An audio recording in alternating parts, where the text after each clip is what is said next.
Good morning, everyone. Thanks for being here today. We are ready to begin. My name is Amy Chester, and I am the director of Rebuild by Design. And I bet if you are calling in or videoing in from different places in New York State, you have probably experienced flooding, a heat wave, or chronic bad air just in the past week. And if you live in New York City, you have experienced all of three. So we're really excited to talk to you today about this important topic, about what it's going to take for New York to adapt to climate change. And we have some really great speakers. We have Rob Breen, who's the director of ITECA at University of Albany, and that's the Institute for Transformational and Ecosystem-Based Climate Adaptation. We have Nia T. Johnson, who is the network manager for the New York State Adaptation Practitioners Network. And we have Blair Horner, who's a senior policy advisor for NYPIRG, or the New York Public Interest Research Group. And Rebuild by Design has been looking at the effects that climate change has brought on communities locally, nationally, and internationally since Hurricane Sandy. We're located at New York University, and we've been doing a lot of work on what we call our Atlas of Disaster or our Atlas of Accountability. And what you see here are the number of federal disaster declarations for a climate event between 2011 and 2024 across the entire US. And what we found is that 95.5 congressional districts have faced at least one federal declared weather disaster since 2011. So while we're talking about New York today, we're actually all in this together. I'm going to turn this over to Rob Breen, who's going to take us through how New York is experiencing it. All right, thank you, Amy. Um, Next slide. So New York State has already been impacted and continues to be impacted by climate change impacts. Remember that we have a 1.29 Celsius global increase of temperature around the planet Earth, and that is already causing effects in New York. Climate change impacts we've had include increased precipitation. We're experiencing more frequent droughts. We have sea level rise along our coastal areas. It's also causing more extreme events, which includes flooding, extreme heat waves, which have already hit this summer, during the winter times, increased snow and ice events, and coastal storms and winds that are affecting our communities. We've also experienced wildfires outside of New York that have brought smoke into New York, but also increased wildfires too within New York boundaries. We've had stressed and failing infrastructure as a result of climate change. It's affecting our agricultural industry with the loss of food crops and livestock exposed to these impacts. We have a migration of fish, wildlife, and insect species, which are bringing in invasive species and affecting our food supply as fish.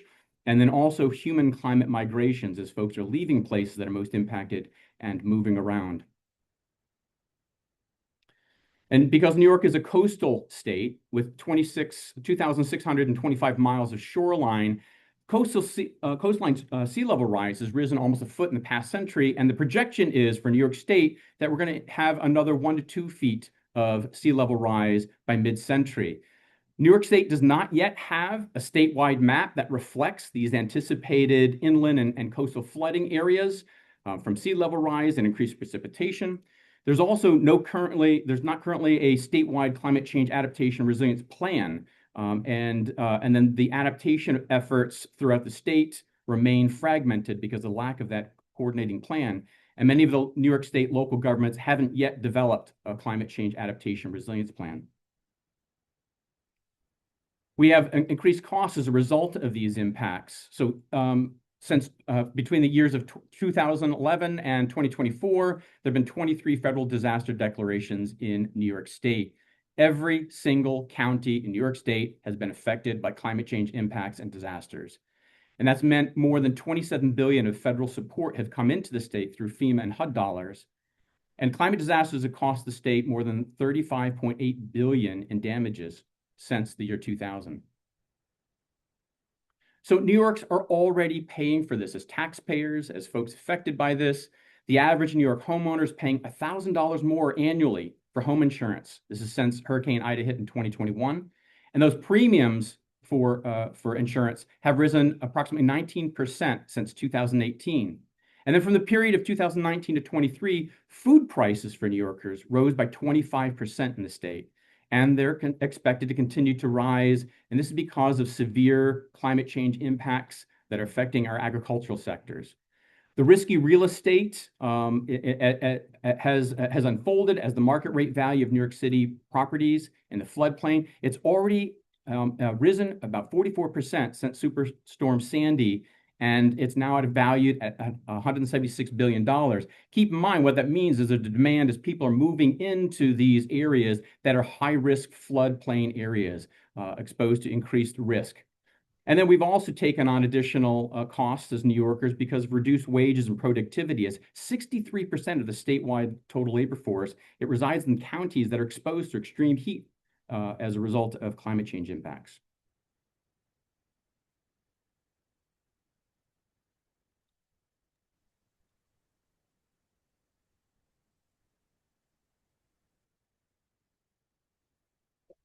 Hey everyone, I manage the New York State Adaptation Practitioners Network, and we bring together nonprofits, academics, community-based organizations, and state agencies to cultivate collaboration, share best practices, and inform New York State adaptation policy. And the Practitioners Network informed this research.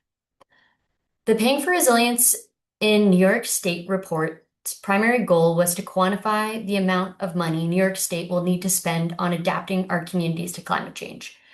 In order to do so, the research team developed an inventory of in progress, recently completed, and scoped adaptation projects in New York State. This included funded and unfunded projects. Sources include local hazard mitigation actions, the New York State Environmental Bond Act, and grants from the Bipartisan Infrastructure Law, as well as others. This research looks specifically at public sector projects and does not include cost to individuals, businesses, private sector. This inventory is the first of its kind in New York State, capturing climate adaptation projects. Next slide. The research found that the cost of adaptation to New York State between Hurricane Sandy and 2050 will exceed $519 billion. Here's why this is important. It significantly outpaces current state investment and available resources to meet this challenge. We know that when governments don't invest in adaptation, greater costs get passed on to residents in the form of tax increases, insurance hikes, home repairs, business losses, etc. When we broke down that statewide cost into a per capita for each New York State resident, the total comes out to around $26,000. And when we looked at a regional per capita in New York City, we did that by taking a proportionate amount of statewide project costs, as well as the regional project totals, and dividing that by the population of the New York City region. We found that to be double the statewide per capita at approximately $50,000. The reason for that being so high is due to coastal and urban vulnerabilities, the cost of construction in New York City, infrastructure density, and the fact that New York City does have greater capacity for climate adaptation planning, and many New York City costs are anticipated. Meanwhile, we found throughout New York State, many municipalities have not yet had the capacity and funding to do climate vulnerability assessments, so much of this cost statewide does remain unknown. We also found in our findings that really to have a full understanding of their needs, many of these smaller communities do need technical assistance in order to plan and to implement projects. Next slide. This is an overview of the types of projects that were included in the inventory. Many large-scale infrastructure examples included in the inventory do need repair due to age. However, climate change has fundamentally changed the scope, the urgency, the difficulty, and the cost of these projects. For example, in New York City, the New York City sewer system was built to withstand around 1.75 inches of rain per hour, but what we're seeing today is rates of rainfall, which are 2, 4, 6 inches of rain per hour, and that leads to, the kinds of stormwater flooding that you're seeing frequently all over social media. Next slide. This map looks at the regional totals for projects across New York State. You'll notice, on average, upstate New York has less costs demonstrated in this map. The reason for that is often less resources for climate planning and accounting for this risk, and also there is less coastal flood risk in upstate New York. Here are some examples of the kinds of projects featured in the inventory. The first one is a coastal protection project in Long Island. The next one is an urban forestry project in the Mohawk Valley that's aimed to reduce the impacts of stormwater and extreme heat in Utica. And then the last project is a flood resiliency project on the Saranac River in the Adirondacks. Next slide. It's important to stress that the $519 billion total is actually quite a conservative estimate, because not included in that number is inflation, the ongoing cost of maintaining these infrastructure assets in order to ensure that they're functioning effectively. In the research, projects are focused on those greater than $1 million. So although there were many smaller projects around New York State, those were not necessarily the focus of the research. And this is only representative of those projects that already have cost estimates, which is pretty far along in the planning process. There are a lot of vulnerability and adaptation projects that don't have cost estimates yet assigned to them. It's also important to note that the research doesn't quantify the cost of delaying these investments. And I also just wanted to note that the US Chamber of Commerce has found that for every $1 not invested in disaster resilience today, it can lead to economic impact of up to $33 of lost activity in the future. Thank you, Nancy. So there's more details on our website, but here's the high-level recommendations that we're asking for. First is to establish long-term funding streams for climate adaptation. New York does have some funding streams. We'll talk about the Superfund Act in just a minute, and also the 2022 Environmental Bond Act, which is a $4.2 billion fund, which half of which, or almost half of which, is already allocated. We need to expand technical assistance programs to localities upstate who have not even started planning. We need to complete the statewide adaptation and resilience plan so we're all working together. Develop accessible statewide coastal, riverine, and stormwater flood data tools. Right now, New York State does not have predictive flood maps to understand where it's going to flood in the future. New York City does, for example, New Jersey does, for example, but we actually don't know in New York State. The next is to expand Resilient New York Streams, which is a really great program that is happening along different tributaries, to strengthen the Community Risk and Resilience Act, to integrate mitigation into adaptation practices, so making sure that we're not further harming our environment, and to support research, innovation strategies for cooling all over New York State. I'm now going to turn it over to Blair Horner. Good morning. Thank you all for joining us. And I think as you look at these numbers, it's pretty clear that the hit to New York taxpayers is not only staggering, but mind-blowing. If the conservative number is $500 billion, where's that money going to come from? New York has taken one step toward, an important step, toward offsetting the taxpayer costs by the passage of the Climate Change Superfund Act in 2024. And as you can see here in the bullets, sort of goes through some of the background on that.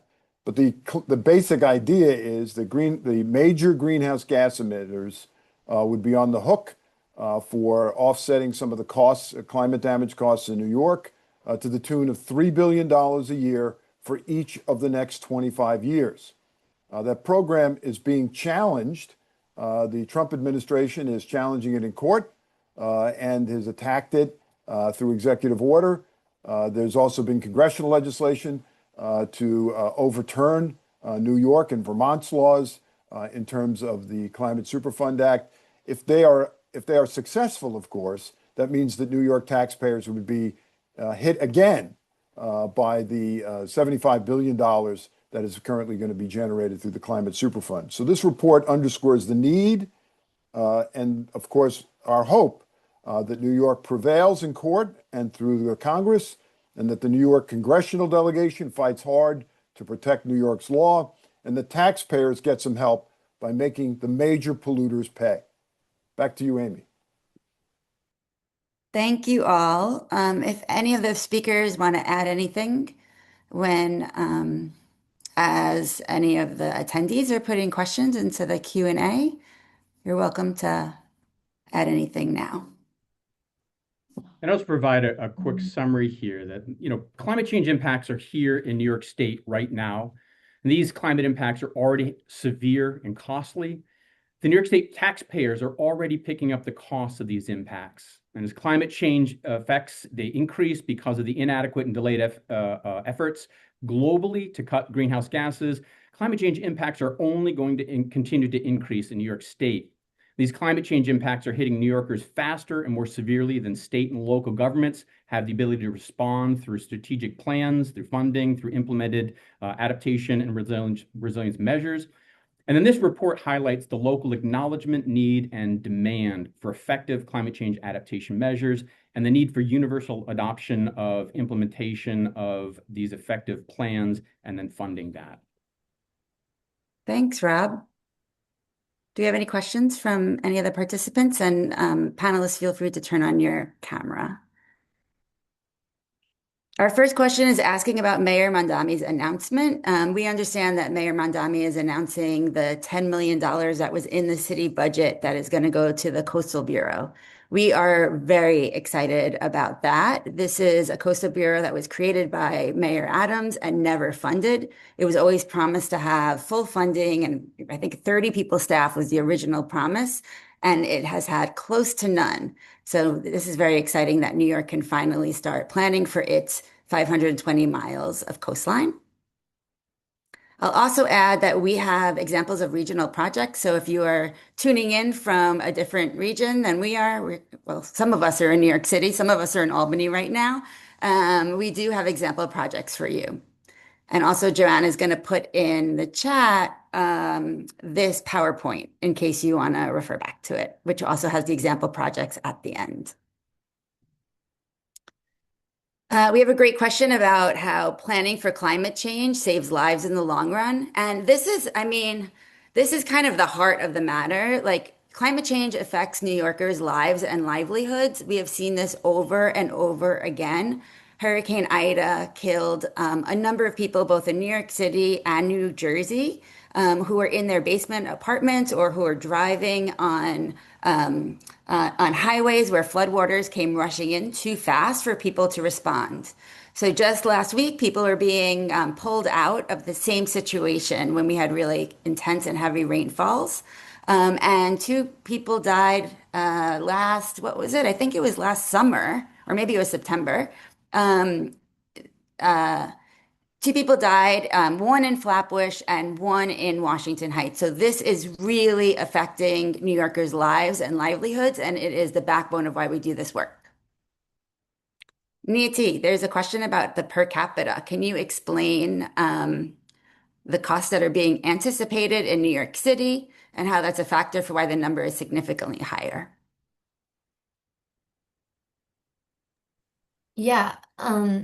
So I for the regional per capita costs, what we did was assign a portion of these statewide projects that don't have a specific region assigned to them and divide that by the entire population of New York State and add that to a regional total of New York City projects divided by the New York City population. And the reason why we see the New York City per capita as being so much greater than the statewide per capita is for a few reasons. The density of infrastructure in New York City, the cost of construction, the amount of coastal risk facing New York City. And in addition to that, we know that costs are pretty well accounted for in New York City.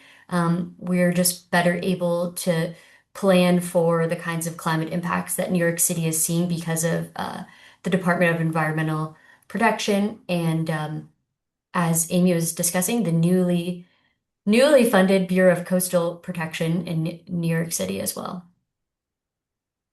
I just also like to add that there are statewide numbers, and that's what NEAT is referring to. So I'll go back to our map in just a second so you can see how we added it up. And the full data is available on our website. So if you want to check it out, and you can actually download the data from the website. If you need any help reading it or understanding it, just poke us and we'll be more than happy to take you through that information. And I want to supplement the answer to that question number one of the criticalities of using local climate change adaptation planning. Part of that planning process, it includes a vulnerability assessment, and it looks at existing ways that climate change impacts affect that local community given its unique context. And it also uses what are called anticipatory tools or methods, and it looks at not only historic events that have happened but also how climate change is changing basically the model, the math, the numbers, and things that are happening or potentially going to happen in the future are not based on what happened in the past. So using these anticipatory tools that are found in modern and high quality climate change adaptation plans really helps us to do future scenarios and projected data to incorporate that into decision making. And just a plug for New York State Department of Environmental Conservation's Office of Climate Change, they developed a very good template for these local plans that are very high quality that makes use of these anticipatory tools. And we do find that in several other states where they experience flooding, oftentimes it's flooding in places where it has never flooded before because of those new dynamics created by climate change. And that in the long term can save lives, can save costs, really help those communities to adapt to anticipated climate change impacts. Blair, can you share more about the court case that's coming up in the next couple of days?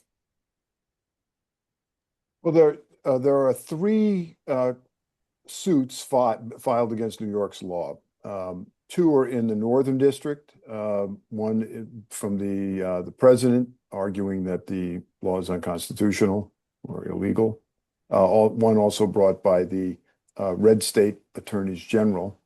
There's also a Department of Justice lawsuit filed that's in the Second Circuit down in New York City, down in the Southern District. And there'll be the first of those cases being heard in terms of oral presentations will be this coming July 30th in Syracuse. And there's also similar lawsuits been filed against the state of Vermont, and they're going through their judicial process too. So nothing has happened yet, but the process is unfolding, and it does present a significant financial challenge for New York taxpayers if the president succeeds. Thank you for that. I do want to just emphasize that no matter if a project is city, state, or federal, it's all of us that are paying as taxpayers. So we all have an interest in making sure that the costs go down and that we find more resources. Obviously, we're in a moment where the federal government has been cutting projects, so this becomes even more important. So we have another question about if the state or the city can provide more incentives for smaller properties to divert and retain stormwater so people can protect their place and help community reduce load on city sewers. I mean, that's certainly a possibility. Any type of incentives do cost money to the city or the state or the municipality, so they're always weighing what that cost is for that. But I think there's an enormous amount of incentives that we can do. And for some really great examples about rainproofing New York City, you could also check out our website. We've been working since Hurricane Ida with many, many experts, with 16 government agencies and many community organizations to really kind of own up to the fact that we all have the power to address this. And of course, this also requires a little plug for nature-based solutions. Green infrastructure are tremendously effective in reducing the amount of water that ultimately becomes runoff and during these events. So, and New York City is a lead in these demonstration projects showing the effectiveness of green infrastructure and that they're being adopted throughout the state and local communities. I think it's really important, and I know Niati talked about the fact that our sewers are just having to process more water. So what's happening right now is when the sewers can't process the water fast enough, that water just moves away and goes to the lowest point. And that lowest point is usually in our basement. Sometimes it's in our parks and our playgrounds. It's also picking up all of the contamination that's on the street and bringing it into our homes.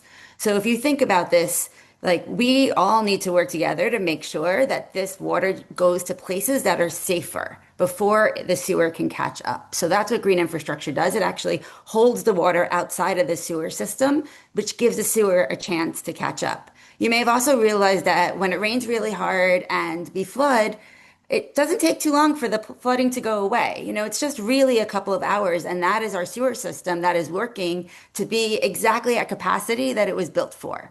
But now that it's 100 years old, we're going to have to update our sewer system, of course, but that's going to take billions of dollars and many years. So in the interim, we can invest in large-scale green infrastructure that will hold that water instead of it contaminating our homes and our lives. I'll add one quick plug too. One of the findings of this report was to expand the Resilient New York program to be statewide. The program does occur statewide, but it does detailed physical flood studies within only some of the watersheds in New York State. They incorporate future conditions, identify high-risk areas, and then make recommendations that are both in specific locations and, like you mentioned, are watershed-wide, more dispersed about holding water in place in headwaters in smaller systems. So they make both green and gray infrastructure recommendations, things that can have multiple benefits, not only for flooding and erosion, but oftentimes green approaches have multiple benefits of cooling, habitat restoration. So that program is coupled with a resilient watershed grants program. If you have a resilient New York flood study done or a similar study done, comparable study done, you are then eligible for the Resilient Watershed Grants Program, where you can get those recommendations implemented. Again, both both in situ single site projects and more watershed-based green and gray projects. Thank you, Kristen. Kristen is from Syracuse University's WRI, which is the Water Resources Institute, and is also one of the leads of the Practitioners Network. Thank you. Cornell University, I have Oh, to sorry, say. Cornell That's University. okay. Sorry. Thank So with that, I'm going to put my email and phone number, and I'm more than happy to connect you with any of the speakers here if you have any further questions. The link to the slides is already in the chat. Our website has all of the projects that you can sort and you can export. If you have any problems whatsoever, we can help and do that for you. And just wanted to thank you for joining us. And if you have something to do this afternoon, maybe you want to go out and check out a resilient park, check out a place that has already adapted to climate change and get to know those places better because we need to be replicating those efforts all around our state. Thank you, everybody.